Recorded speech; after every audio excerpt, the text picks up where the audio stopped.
1992 সাল 6 ডিসেম্বর মুসলমানদের একটা ঐতিহাসিক মসজিদ যেটা অযোধ্যার মাটিতে প্রতিষ্ঠিত ছিল, সেই ঐতিহাসিক মসজিদটা মুসলমানদের ভেঙে গুড়িয়ে দিল। দীর্ঘ 29 বছর ধরে বন্ধুরে আমার আন্দোলন চলল, কেস চলল, মামলা চলল, সুপ্রিম কোর্ট রায় দিল জানার শর্তে এটা মসজিদ আল্লাহর ঘর, এটা মুসলমানদের ইবাদতের জায়গা। শত বন্ধুরে আমার পরিকল্পনা করে ছক করে জানার সত্ত্বেও সেখানে মন্দিরের রায় হলো। এই নরেন্দ্র মোদী সরকার এসে ওইখানে রামের কি বলছেন মূর্তি প্রতিষ্ঠিত করে পূজা অর্চনা করলো। সেই বাবরি মসজিদ মুসলমানদের হৃদয়ে রয়েছে, অন্তরে রয়েছে। একটা বেনামাজি মুসলমান নামাজ না পড়লেও তার মসজিদ যদি কেউ ভেঙে দেয় মানতে পারবে না, মেনে নিতে পারবে না। বন্ধুরে আমার এক তিল পরিমাণ রক্ত থাকলে আন্দোলন করবে মুসলমানরা বাবরি মসজিদের জন্য। আন্দোলন করে বন্ধুরে আমার জিততে পারিনি, কেননা সেই জায়গায় যেখানে বাবরি মসজিদটা তৈরি হয়েছিল, বাবরি মসজিদটা যে জায়গায় ছিল ওইখানে মুসলমানরা খুব সীমিত সংখ্যায় কম, তাই তারা পেরে উঠতে পারেনি। এই 2025-এর শেষ লগ্নে সোশ্যাল মিডিয়ায় দেখলাম ইতিপূর্বে একজন এমএলএ বক্তব্য রাখলেন আপনাদের সামনে। আমি কোনো পার্টির পক্ষে কথা বলছি না, বিপক্ষে কথা বলছি না। সোশ্যাল মিডিয়ায় যেটা আপনারা দেখেছেন, দেখতে পেলেন এই বরঙ্গা থানা, ওটা মুর্শিদাবাদ জেলার শেষ প্রান্তে সালার বরঙ্গার ওই দিকে একটা বিধায়ক, একটা এমএলএ, নাম তার হুমায়ুন কবির, বাঘের বাচ্চা, সুবহানাল্লাহ। আজকে 17 মাথাকে উপেক্ষা করে 1 বছর আগে থেকে ঘোষণা করেছিল আমি হুমায়ুন কবির বাবরি মসজিদ আমার জেলায় তৈরি করব। ঘোষণা করেছিল 6 ডিসেম্বর। জোরে বলুন নারায়ে তাকবীর, নারায়ে তাকবীর, দিন ইসলাম, দিন ইসলাম। 6 ডিসেম্বর বাবরি মসজিদ যে বন্ধুরা আমার নির্মাণের জন্য শুভ সূচনা উদ্বোধন হয়েছে। আপনারা দেখেছেন না দেখেননি? জোরে আওয়াজ করে বলুন দেখেছেন না দেখেননি? এই বাবরি মসজিদ উদ্বোধন করার জন্য তারই দলের পক্ষ থেকে তাকে রিজেক্ট করা হয়েছে, তাকে কি বলছেন বাদ দেওয়া হয়েছে, তাকে কি বলছেন তার দল থেকে তাকে বিতাড়িত করে দেওয়া হয়েছে। পরিশেষে হাজারো অপেক্ষা করে আমরা দেখতে পেলাম মানুষের একটা ক্ষোভ ছিল, মানুষের একটা আবেগ ছিল, আবেগ ভরা মন নেই। মানুষ দলে দলে সেখানে গিয়ে একটা ফাঁকা মাঠ জায়গায় 34 নম্বর জাতীয় সড়ক পথের উপর থেকে একটু দূরে বন্ধুরে আমার 25 বিঘা জমির উপরে মসজিদ সেখানে হবে, সেখানে একটা ইউনিভার্সিটি হবে, সেখানে একটা হসপিটাল হবে, সেখানে একটা কি বলছেন আপনার হবে প্রতীক্ষালয় হবে। এই করে করে সেই 25 বিঘা এরিয়া চত্বরের দিকে বারুল দান করতে করতে আজকে সোশ্যাল মিডিয়ায় সন্ধ্যেবেলায় দেখলাম 30 কোটি টাকা সেখানে কালেকশন। শুধু 10 টাকা, 5 টাকা, 1000, 2000, 50,000 এইভাবে টাকা দিতে দিতে 30 কোটি টাকা হয়েছে। একবার জোরে বলুন আলহামদুলিল্লাহ। বিশ্বকে দেখিয়ে দিল, এশিয়া মহাদেশকে দেখিয়ে দিল মুসলমানরা সব করতে পারে, মুসলমানরা মসজিদ মাদ্রাসার জন্য জান দিতে পারে। জোরে বলুন নারায়ে তাকবীর। সেই মসজিদের শুভ উদ্বোধন সূচনা করার পরে কিছু মুনাফিক মুসলমান, রাসূলের যুগেও এরকম মুনাফিক ছিল যাদের চেহারা দেখে মনে হতো ফেরেশতার ভাই, যাদেরকে মানুষ সব্বা শ্রদ্ধা না করত। আলেম হতে গেলে, মৌলানা হতে গেলে বুখারী পড়তে হয়। বুখারী পড়তে গিয়ে ইমাম বুখারী রহমতুল্লাহ আলাইহির জীবনী পড়ে বন্ধুরা আমার দেখেছি উনি বাল্য জীবনে যে হাদিস মুখস্থ করার পরে বুখারা শহর যখন পড়তে যাবে, তার মা তাকে কিছু টাকা স্বর্ণ মুদ্রা তাকে দিয়েছিল একটা ডোরাতে বেঁধে। বালক ছেলে যে মা কত টাকা দিয়েছে, কাফেলা এখনো আসেনি, নৌকা এখনো আসেনি, জি তাই সে নদীর পারে টাকাগুলো গুনে দেখেছিল। গুনতে গুনতে একটা দাড়িওয়ালা জুব্বা পরা আবেদ, বড় কি বলছেন আমার দেখে মনে হচ্ছে ফেরেশতার সমতুল্য। সেই লোকটা তার টাকা কোনা দেখেছিল।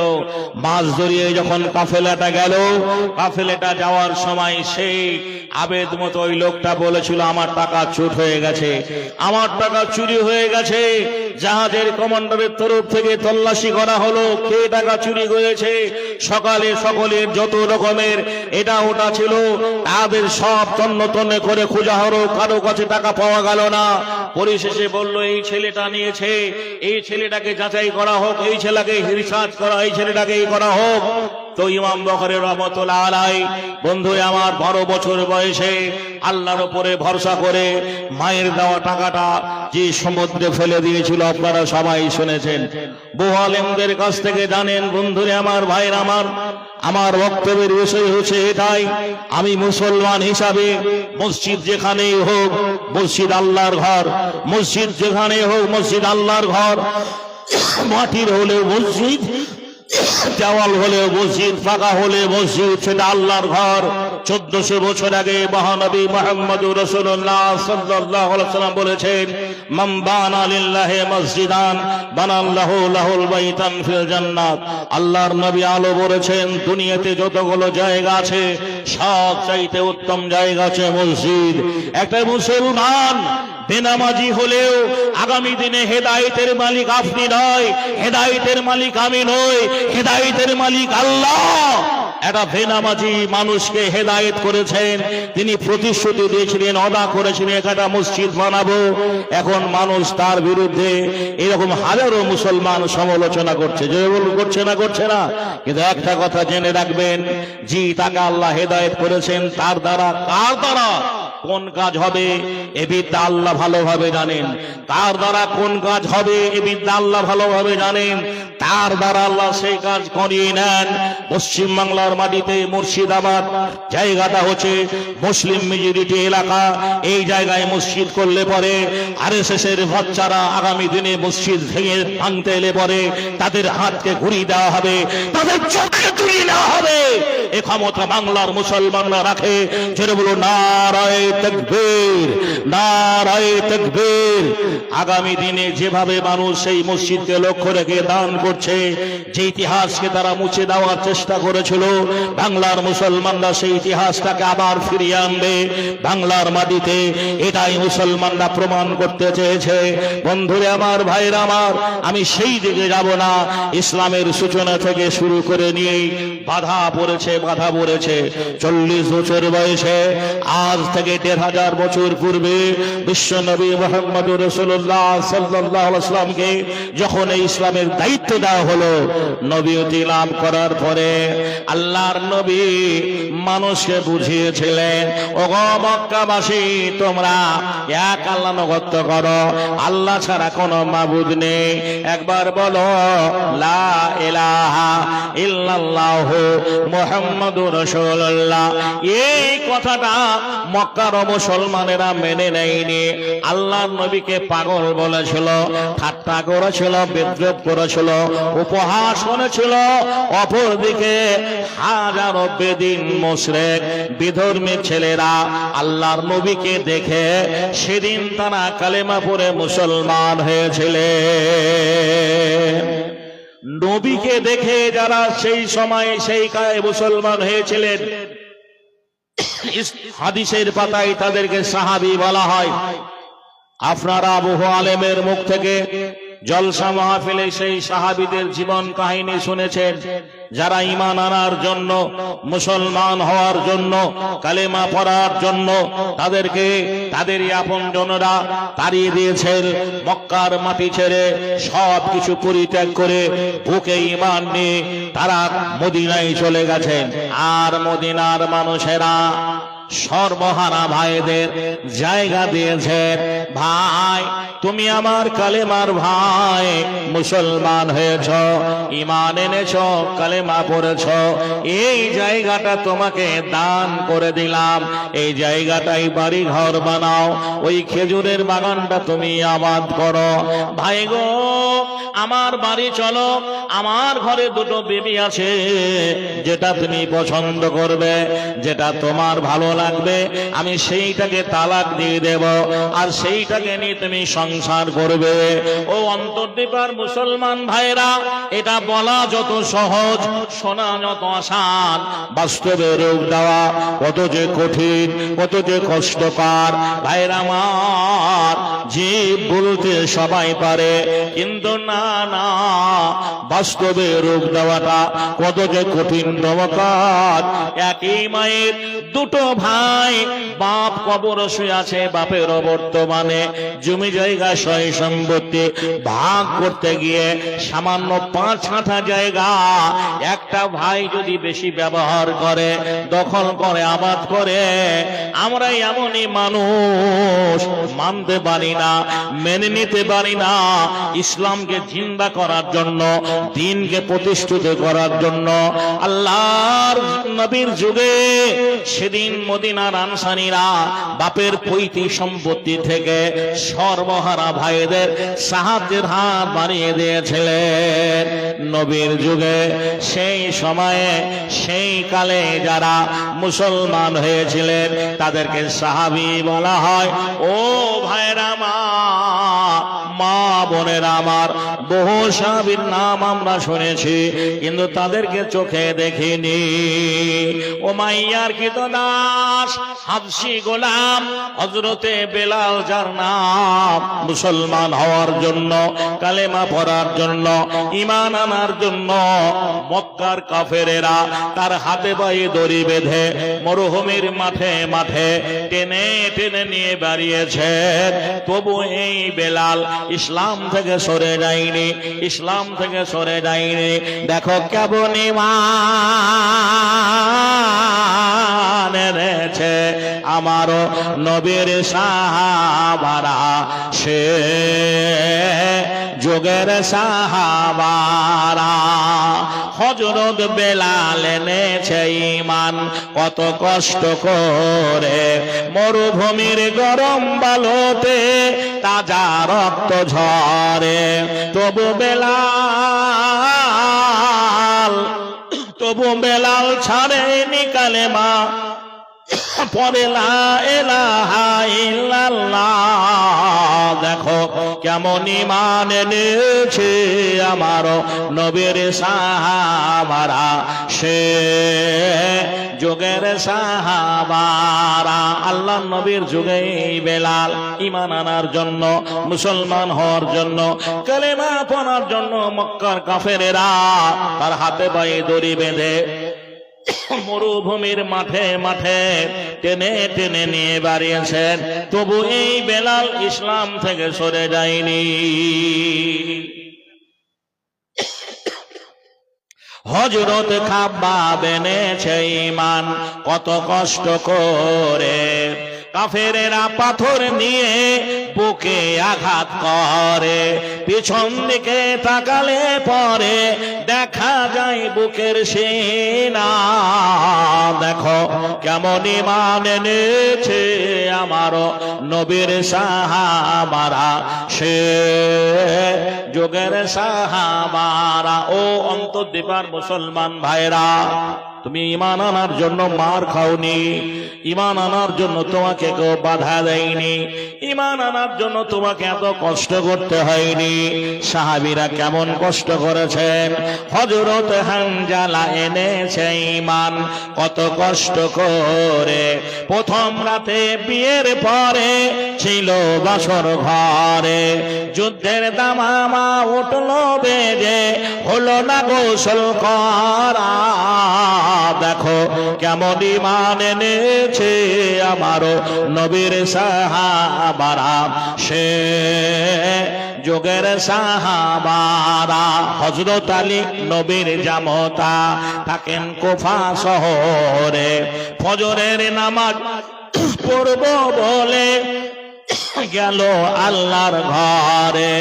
হযরত আলী নবীর জামতা থাকেন কুফা শহরে, ফজরের নামাজ পড়ব বলে গেল আল্লাহর ঘরে। পিছন থেকে কাফেরের দল, পিছন থেকে কাফেরের দল মারলো তারে ছোরা। দেখো কেমন ঈমান এনেছে আমার নবীর সাহাবারা, সে যুগের সাহাবারা। আল্লাহর নবীর যুগে সাহাবীরা ঈমান আনার জন্য, মুসলমান হওয়ার জন্য, কালেমা পড়ার জন্য, ইসলাম কবুল করার জন্য মক্কার কাফেরেরা হায় হায় তাদের প্রতি এত নির্যাতন করেছে, এত কষ্ট দিয়েছে, এত যন্ত্রণা দিয়েছে। একটা সাহাবীর জীবনে যদি আলোচনা করা যায়, সময় যেখানে দেওয়া হয়েছে ওইখানে শেষ হয়ে যাবে। বন্ধুরে আমার, গভীর রাতে আল্লাহর নবী মসজিদ নববীতে নামাজের উদ্দেশ্যে দরজা খুলছেন।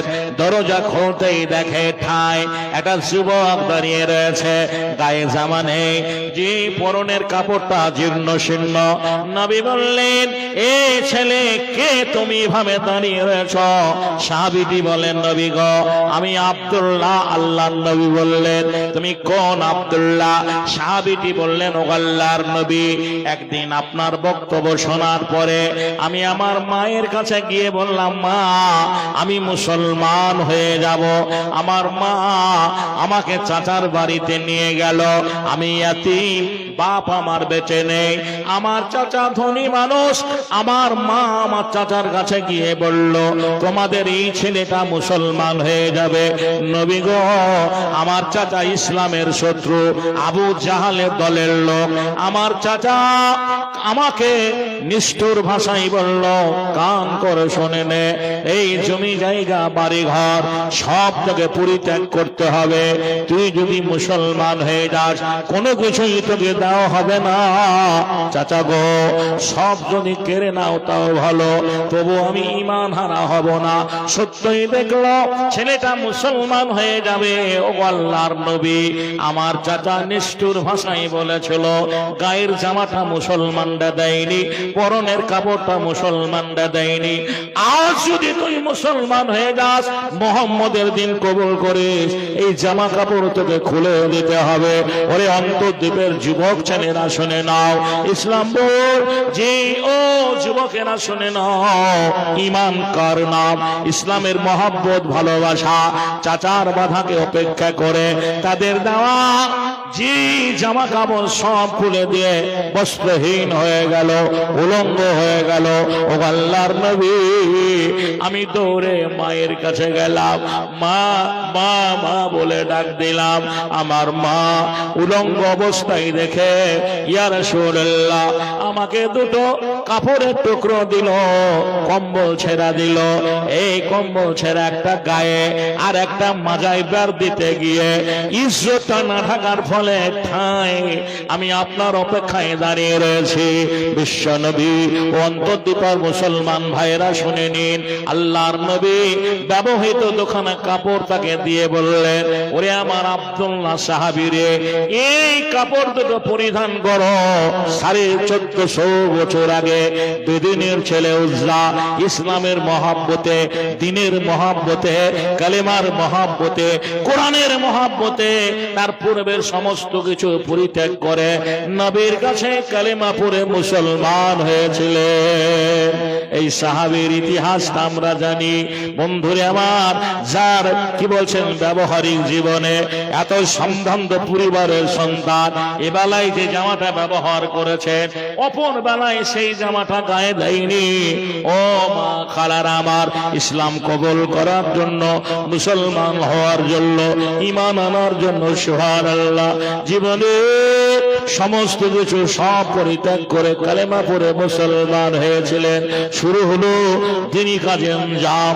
নবী তার ব্যবহারে এত খুশি, নবী তার ব্যবহারে এত মুগ্ধ, তারা কথাবার্তায় চলাফেরায় আচার ব্যবহারে আল্লাহর নবী এত সন্তুষ্ট। হাজারো সাহাবীর উপস্থিতিতে আল্লাহর নবী আব্দুল্লাহকে বলেন, আব্দুল্লাহ তুমি কালেমা পড়েছো, মুসলমান হয়েছো, ঈমান এনেছো, বলো তোমার জীবনের শেষ স্বপ্নটা কি? ভাইরা আমার, নবীর সাহাবী আব্দুল্লাহ বললেন, ইয়া রাসূলুল্লাহ, ও আল্লাহর নবী, আমি ঈমান এনেছি, কালেমা পড়েছি, মুসলমান হয়েছি, তবে আমি আপনার জবান দিয়ে শুনেছি শহীদের কবরে হিসাব হবে না, শহীদেরা জান্নাতে যাবে। আমি আপনার জবানে শুনেছি শহীদেরা জান্নাতে যাবে, শহীদের কবরে কোনো হিসাব হবে না। আমি ঈমান আনার পরে, কালেমা পড়ার পরে, মুসলমান হওয়ার পরে যুদ্ধের ময়দানে যেন শহীদ হয়ে যেতে পারি। হাজারো বাধাকে উপেক্ষা করে কোন এক যুদ্ধে তাকে সময় দেওয়া হয়েছিল। যুদ্ধে যেতে যেতে মাঝ পথে মারা গেলেন। ভাইয়ের আমার, আজকের দিনের মতো এই মোবাইল ছিল না, ইন্টারনেট পরিষেবা ছিল না। দুজন সাহাবী দুটো উট নিয়ে আল্লাহর নবীর কাছে মরুভূমি দুর্গম পথ পেরিয়ে আল্লাহর নবীর কাছে গেলেন। সালাম জানিয়ে বললেন, ইয়া রাসূলুল্লাহ, নবী গো, আপনার কাছে ইতিপূর্বে যে যুবক মুসলমান হয়ে কালেমা পড়ে মুসলমান হয়েছিল, আজকে সে মারা গেছে, ইন্তেকাল করেছে। আল্লাহর নবী এতটুকু দেরি করলেন না, সেই জায়গায় এলেন, লাশটা সামনে রেখে হাজারো সাহাবীর উপস্থিতিতে জানাজা নামাজটা পড়ালেন। আল্লাহর নবী যার জানাজা নামাজ পড়ালেন, বাবু গো, ইনসাফ করে বুকে হাত দিয়ে বলুন তাকে কোন জায়গায় জায়গা দেওয়া হবে। আল্লাহর নবী জানাজা নামাজ পড়ার পরে আমাদের দেশে হাজি মারা যায়, আলেম মারা যায়, বন্ধুরে আমার নামাজি মারা যায়, মদখোর, গাঁজাখোর, গুটখাখোর, বেনামাজি এরাই ইষ্টপিষ্ট রয়েছে, তারা কবরে লাশটা নামায়, কবরে লাশটা নামায়। নবী বললেন, সাহাবীরে তোমরা থামো, আমাকে কবরে নামতে দাও। আল্লাহর নবী কবরে নামলেন, দুটো হাত বাড়িয়ে বললেন, সাহাবীরে আব্দুল্লাহর লাশটা আমার হাতে ধরিয়ে দাও। আল্লাহর নবী আব্দুল্লাহর লাশটা কবরে শোয়ালেন, দাফন হয়ে গেল, মাটি হয়ে গেল। আল্লাহর নবী সবাই চলে যাওয়ার পরে ওই আব্দুল্লাহর কবরের পাশে দাঁড়িয়ে মহান আল্লাহকে সাক্ষী রেখে বলেছিলেন, আল্লাহ আমি তোমার রাসূল বলছি, আমি আব্দুল্লাহর ব্যবহারে রাজি, তুমি রাজি হয়ে যাও। আমি আব্দুল্লাহর ব্যবহারে খুশি, তুমি খুশি হয়ে যাও। ও অন্তর্দ্বীপের মুসলমান ভাইরা, আজ যারা আমরা জলসায় এসছি, যারা মেলায় ঘোরাঘুরি করছেন, ইনসাফ করে বুকে হাত দিয়ে বলুন, আপনি আল্লাহর জমিনে ইবাদতের জন্য আল্লাহ আপনাকে আশরাফুল মাখলুকাত করে পাঠিয়েছেন। আপনাকে ইবাদতের জন্য আল্লাহ রাব্বুল আলামিন পৃথিবীর সর্বের সেরা উত্তম করে পাঠিয়েছেন। আপনি সেই আল্লাহর কতটুকু আনুগত্য করতে পেরেছেন? যদি আনুগত্য করতে পেরেছেন তো আলহামদুলিল্লাহ। আপনার ব্যবহারিক জীবনে যদি আল্লাহ আল্লাহ রাসূল রাজি থাকে, দুনিয়াতে বেঁচে থেকে লাভ আছে, পরকালে ভালো একটা জায়গা আপনি পাবেন।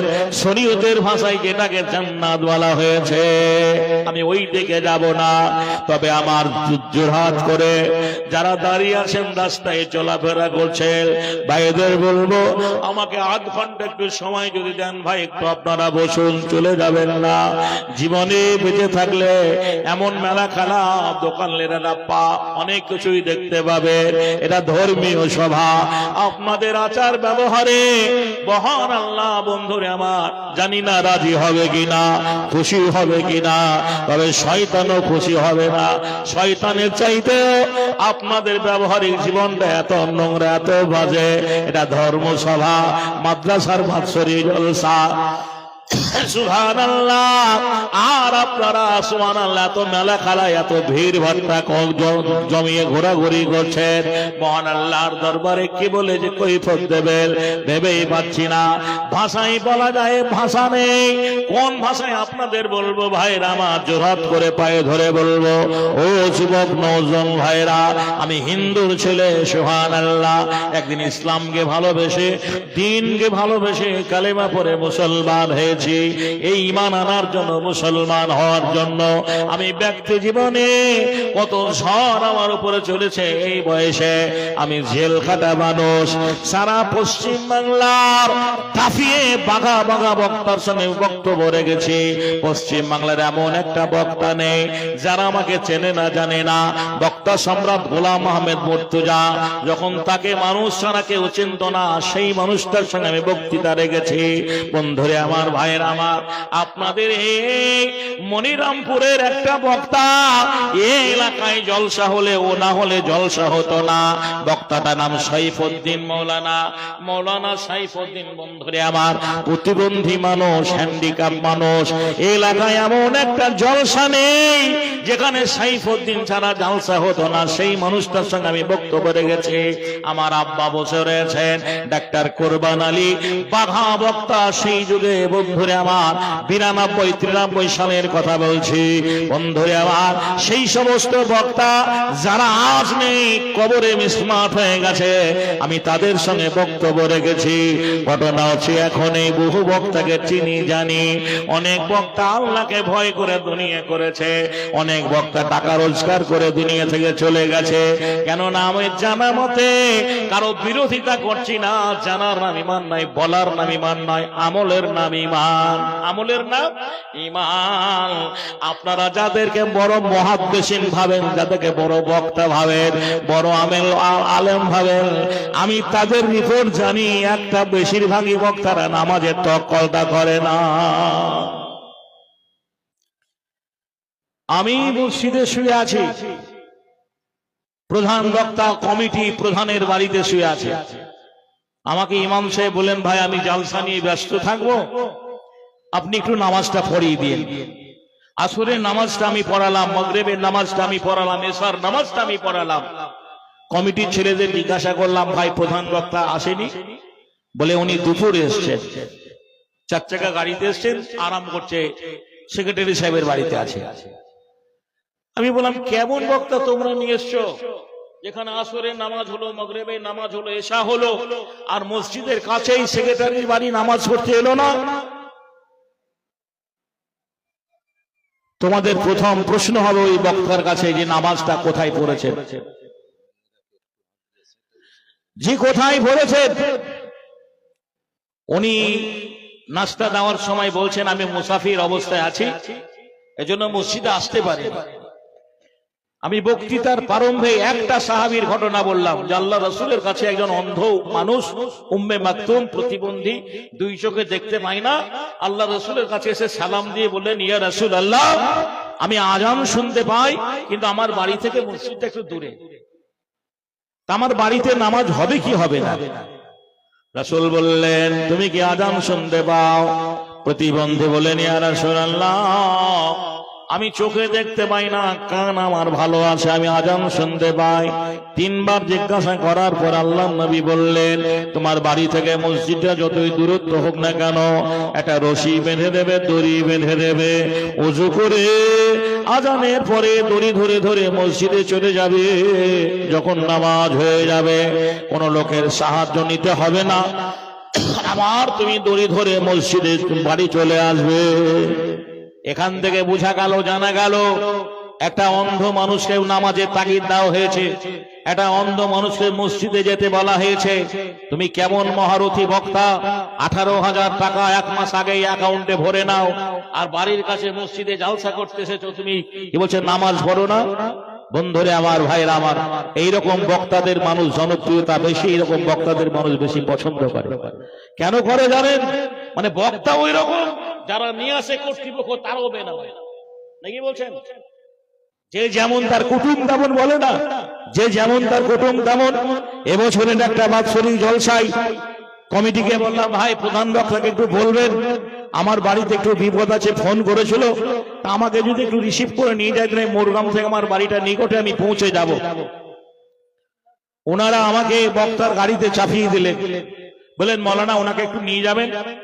চাপিয়ে দেওয়ার পরে বেশ ঘন্টাখানেক আসার পরে ফজরের আজান হচ্ছে, একটা মসজিদ, রাস্তার ধারে মসজিদে আজান হচ্ছে।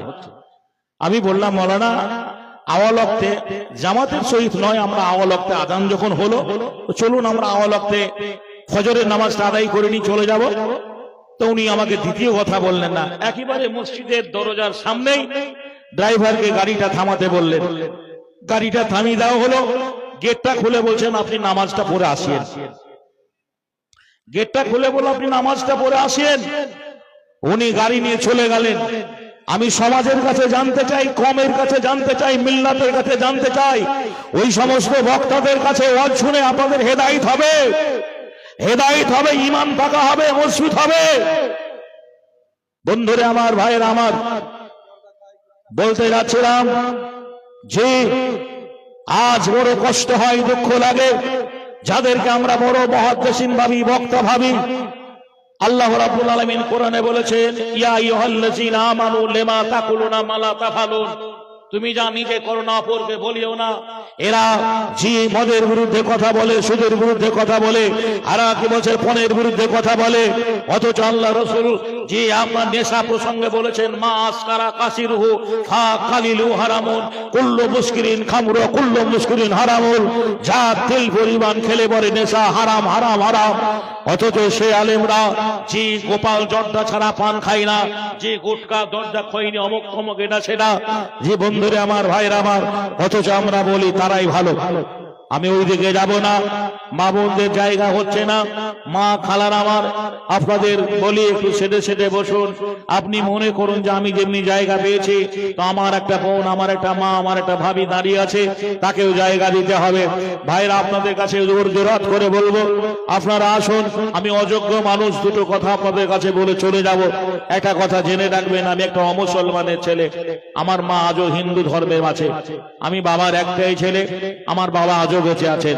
গতকালকে হিন্দু ধর্মে ওদের লবান হলো, লবান এটা অনুষ্ঠান আবার হলো, আমার মা আবেগে ফোন করেছে আমাকে, আমি বাড়িতে আছি বলে এটা মিলন, যে আমাদের বাড়ি একটু এলে ভালো হতো।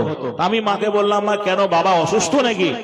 বলো না তোর বাবা অসুস্থ নয়, আমাদের বাড়িতে একটা অনুষ্ঠান আছে। কি বলো, অনুষ্ঠানটা কি? বলে আমাদের একটা লবান, এলে খুব ভালো হতো। তো মাকে বললাম, মা আমি একটা জায়গা থেকে আমি এলাম, ঠিক আছে আমি সময় পেলে যাব, আজকে হয়তো যেতে পারবো না, সময় পেলে যাব। বন্ধুরে আমার, ভাইয়েরা আমার, খোদার কসম করে বলি, আমি নাম ঠিকানা বলবো, আমার এলাকার মুসলমানদের জিজ্ঞাসা করবেন, আমি হিন্দু হলে মুসলমান হয়েছি, আমার বাপ হিন্দু হলেও এত শ্রদ্ধা করি, এত সম্মান দিই, এত ভালোবাসি, সুবহানাল্লাহ। হাজারো আলেম বক্তৃতা করে বেড়ায়, ওর বাপকে কথা বলে না। জি, ওর বাপকে কথা বলে না, প্রমাণ আমার কাছে আছে। আমি এমনি বক্তৃতা করি না, 30 বছর ধরে বক্তৃতা মঞ্চে আছি, বাংলার সমস্ত আলেমদেরকে আমি চিনি, নারী নক্ষত্র সব জানি। বন্ধুরে আমার, ভাইরা আমার, ঢোলের আওয়াজ বেশি হয়, ভেতরে কিছু যন্ত্রপানি থাকে না, ফাঁকা ঢোল বেশি বাজে, তাই তো সমাজের কল্যাণ হয় না, সমাজের মানুষের আজকে নামাজ পড়ে না, ইসলামের বন্ধুরে আমার জলসায় বসে না। ঘটনা হচ্ছে এখন এটাই আমরা জানার চেষ্টা করার পরে মূল্যায়ন করি না। বক্তার বক্তৃতা যখন মূল্যায়ন করবেন, তখন জ্ঞান বোধ নিয়ে যখন শুনবেন, তো সেই বক্তৃতা শুনে আপনার ইমানটা মজবুত হবে, ইমানটা মজবুত হবে। হাজারো মুসলমান আমাকে জিজ্ঞাসা করে, ভাই আপনি এত সফর করেন, এ করেন, আপনার আমাকে বলে আপনি আসামের দিকে প্রোগ্রাম করতে যান, তো রিজার্ভেশন টিকিট করেন না কেন? বলে আমি এরকম একটা যন্ত্র, ট্রেনে উঠলে, হাজারো ফেরের সামনে উঠলেও আমার চেহারা দেখে মানুষ বলে, হুজুর এখানে বসেন, মৌলানা এখানে বসেন। বলে ভাই চিনতে পারলাম না। বলছে আমার বাড়ি মালদা। জি আমি, আমার বাড়ি মালদা, আমার বাড়ি দিনাজপুর, আমার বাড়ি ডালখোলা, আমার বাড়ি আসাম। হাজারো মুসলমান আমাকে জায়গা দেয়, যারা সোশ্যাল মিডিয়া আমাকে দেখেছে, অনেক মানুষ আমার হাত ধরে কেঁদে বলে, মৌলানা ওই দিন আপনার বক্তব্য শুনে আমি দাড়ি রেখেছি, আজও আমি দাড়ি কাটিনি। বন্ধুরে আমার, ভাইয়ের আমার, আমি হেদায়েতের মালিক নই, হেদায়েতের মালিক আল্লাহ। আমি অনেক জায়গায় বলি, আমার চেহারাটার সঙ্গে তোমার চেহারার মিল কেন হলো না? তুমি একই বাসের যাত্রী, আমি একই বাসের যাত্রী। বাসটা যদি দুর্ঘটনাজনিত ভাবে অ্যাক্সিডেন্ট হয়ে যায়, যদি তুমি মারা যাও, আমি মারা যাই, আমার ডেড বডিটা, যে ট্রিটমেন্ট, আমার ডেড বডিটা হিন্দু না মুসলমান যাচাই বাছাই